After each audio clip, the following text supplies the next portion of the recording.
My stepbrother did this when I was alone in the room. Growing up, my brother and I were close. Not in the usual sibling sense of bickering and rivalry, but in a way that felt like we were each other's whole world.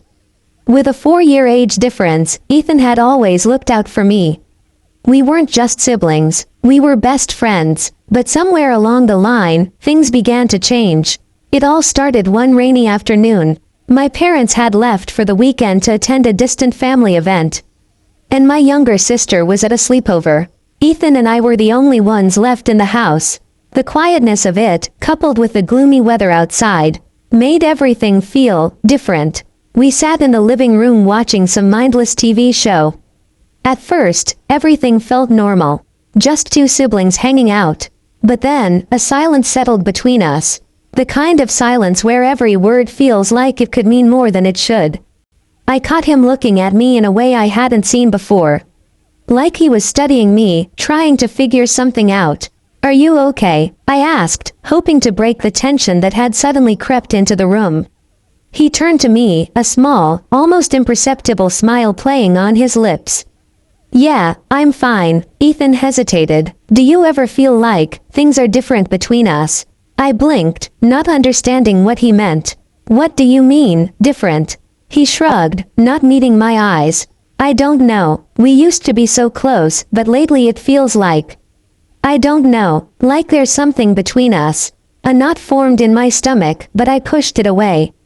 "We're still close," I said softly, trying to reassure him.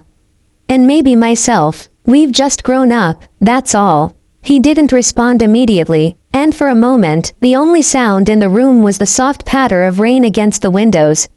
Finally, Ethan spoke again, his voice quieter than before. "I miss the way things used to be." There was something in the way he said it that sent a shiver down my spine. Though I couldn't quite put my finger on why. I opened my mouth to say something, but no words came out. Instead, I looked at him, trying to read his expression. But it was like he was deliberately hiding whatever it was he was feeling. After a long pause, he stood up. "I'm going to get something to drink. Do you want anything?" I shook my head, still trying to shake off the weird feeling. Ethan disappeared into the kitchen, and I was left sitting there. The unease growing stronger with each passing minute. I didn't understand why things suddenly felt so intense, but there was no denying it. Something had shifted between us. When Ethan returned, he handed me a glass of water, even though I hadn't asked for one. His fingers brushed against mine as he gave it to me, and I flinched. Not expecting the jolt of electricity that ran through me at the contact. "Sorry," he murmured, but his eyes were on me, watching my reaction closely. "It's fine," I said quickly, setting the glass down on the table. I stood up, suddenly feeling like I needed some air. "I think I'm going to go upstairs for a bit." He nodded, not saying anything. But as I walked past him, I could feel his eyes on me. The hairs on the back of my neck stood up, and I felt a flush of warmth spread through me. Whether it was from embarrassment or something else, I wasn't sure. Upstairs, I closed the door to my bedroom and leaned against it, trying to calm my racing heart. I didn't know what was happening, or why everything suddenly felt so charged between us. All I knew was that I couldn't shake the feeling that something was changing. Something I wasn't sure I was ready for. Upstairs, I found myself pacing around my room, replaying the last few moments over and over in my head. Something was wrong, or maybe something was right. But it felt wrong, like walking on a cliff edge. The thrill of danger humming beneath your feet. I tried to focus on other things, but my mind kept circling back to Ethan. His lingering gaze, the strange tension in the air, the way his fingers had brushed against mine like it was more than just an accident. It all seemed so innocent, but at the same time, it wasn't. I could feel it in my bones. I sat down on my bed, staring at the wall, hoping that the quiet of my room would help me clear my mind. But that didn't happen. Instead, I kept thinking about how close we had always been. How much I had relied on him growing up. We had shared everything, our dreams about the future. He had always been my protector, my confidant. But now that connection felt complicated. My phone buzzed, pulling me out of my thoughts. It was a text from Ethan. Are you okay? The simple message made my heart skip a beat. Though I couldn't explain why, I hesitated before typing back a quick, neutral response. Yeah, I'm tired. I set my phone down, thinking that would be the end of it. But less than a minute later, there was a knock on my door. Before I could answer, Ethan stepped inside, his face serious. You sure you're okay? He asked, leaning against the doorframe. I nodded, but the way he was looking at me made me nervous. It wasn't like before when we could just exist in the same space. Without overthinking every glance, every word. Now, I was hyper-aware of everything. His presence, his voice, even the way he stood there watching me.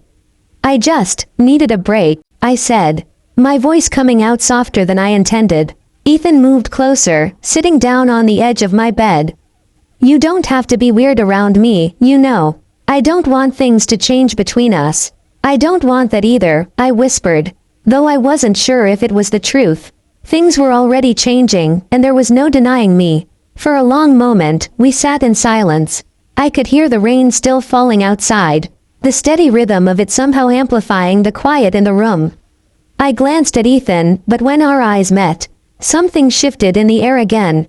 It wasn't just tension, it was like we were standing on the edge of something we didn't understand. Something neither of us wanted to acknowledge but couldn't look away from. He reached out, placing his hand gently on mine, and I froze. It was a simple gesture, one we'd done 1,000 times before, but now, it felt different. His fingers curled around mine, holding them in a way that felt almost possessive, like he didn't want to let go. I miss you, he said softly, his eyes searching mine. I feel like we're drifting apart, and I hate it. I swallowed hard, my mind racing. We're not drifting apart, I said, but my voice lacked conviction. You don't feel it? He asked, his hand still resting on mine. Like something's changed. I didn't know how to answer him. Because yes, something had changed. But I didn't know what it was or how to fix it. All I knew was that I didn't want to lose him. But I was also terrified of what might happen if I didn't walk away from this moment. Instead of pulling my hand away, I tightened my grip on his, as if holding onto him could somehow anchor me, keep everything from slipping, spiraling out of control. I didn't want to think about what was going to happen. I didn't want to think about what was going to happen. I didn't want to think about what was going to happen.